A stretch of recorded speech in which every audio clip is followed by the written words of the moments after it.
दावण बघूया. हो हे काय इथे काय एकदम जातीवंत बैल आहे. काय नाव आहे या बैलाचं? याचं पण नाव मने आहे. 2000 सन म्हणजे कार्यक्रम घेतला सांसागून. आमच्याकडे जास्त आता बैल कमी आहेत बाहेर बैल गेल्यामुळं, नाही तर बैल 15-20 बैल कायम असतात. त्यामुळं बैलाच्या ज्याच्याकडून घेतला त्याच्याच नावाने बैल ओळखल्या जातात.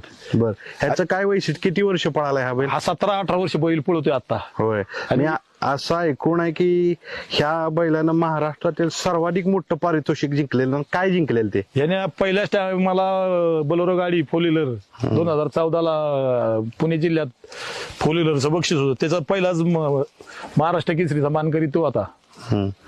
त्या पुढं बी एकदम चांगला बैल आहे. आजही पळतोय. अजून पळतोय? हो आजही पळतोय. म्हणजे आता गुरु म्हणायचं. हा, गुरु. गुरु. हा काशी आहे आमचा. गेल्या वर्षी नाशिकहून घेतला होता पाण्याबरोबर. आता सातारला पळत होता.